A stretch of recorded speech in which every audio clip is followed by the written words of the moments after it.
సుదీర్ఘ మన్నిక NBC bearing సమర్పించు హెడ్లైన్స్. మేడిగడ్డ దోషులెవరో త్వరలో తేలుతుంది. కొత్త సచివాలయ నిర్మాణం పైన ఎంక్వైరీ చేస్తాం. సీఎం రేవంత్ రెడ్డి కీలక వ్యాఖ్యలు. వాస్తవాలకు దూరంగా గత బడ్జెట్, దుబారా ఖర్చులను తగ్గించాం, ప్రతి హామీని అమలు చేస్తామన్న భట్టి. రైతు బంధుతో పెట్టుబడిదారులకు లబ్ధి, నిజమైన రైతులకు న్యాయం చేస్తాం, ఎకరాకు 15,000 ఇస్తామన్న భట్టి. కొండంత ఆశ చూపి గోరంత కూడా చేయలేదు, రైతులను ఆగం చేసేలా బడ్జెట్, 6 గ్యారంటీలపై స్పష్టతేదన్న హరీష్ రావు.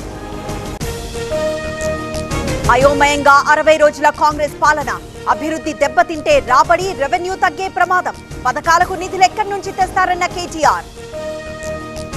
గత ప్రభుత్వ బడ్జెట్ లానే ఈ బడ్జెట్, రుణమాఫీకి బడ్జెట్ లో కేటాయింపులేవి, హామీలు ఎలా అమలు చేస్తారన్న ఈచల. ఇచ్చిన హామీలకు బడ్జెట్ కు పొంతనే లేదు, బడ్జెట్ సాక్షిగా బీసీలను మోసం చేశారు, విద్యారంగాన్ని పూర్తిగా విస్మరించారన్న బండి.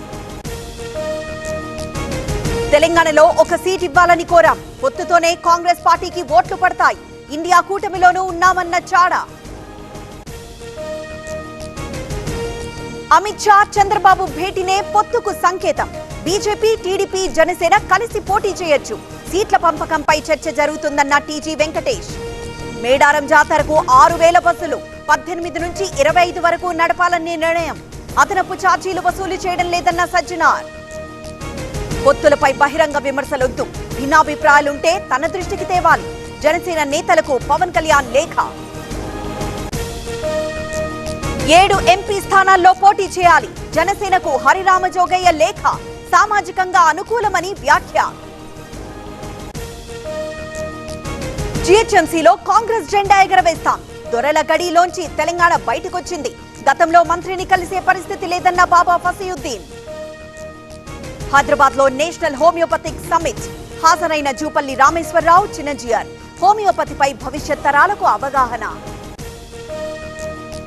గుంటూరులో డయేరియా కలకలం, బాధితులకు గుంటూరు కమిషనర్ పరామర్శ, వాటర్ శాంపిల్స్ సేకరించిన అధికారులు.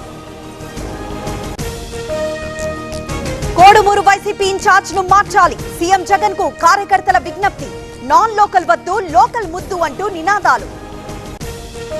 నెల్లూరు జిల్లా పల్లిపాలెంలో క్షుద్ర పూజలు, పెన్నా నది దగ్గర బొమ్మలతో భయం, ఆందోళనలో స్థానికులు. తమిళనాడులో ఎన్ఐఏ దాడులు, 8 జిల్లాల్లో అధికారుల సోదాలు, 2021 కారు బాంబు కేసులో విచారణ. ఎన్డీఏలోకి పార్టీలు వస్తుంటాయి, పోతుంటాయి, ఏపీలో పొత్తులపై త్వరలోనే క్లారిటీ, నమ్మదగిన మిత్రులతో కలిసి వెళ్తామన్న అమిత్ షా. సవాళ్లను ఎదుర్కోలేక కొందరు పారిపోతారు, ఆటంకాలు ఎదురైనా అభివృద్ధి ఆగలేదన్న మోదీ, రాబోయే 25 ఏళ్లు కీలకమని కామెంట్. పంజాబ్ లో ఒంటరిగా పోటీ చేస్తాం, ఇండియా కూటమితో సంబంధం లేదన్న మాన్, కేజ్రీవాల్ సమక్షంలోనే సీఎం వ్యాఖ్యలు. సుదీర్ఘ మన్నిక ఎన్బీసీ బేరింగ్ సమర్పించు హెడ్లైన్స్.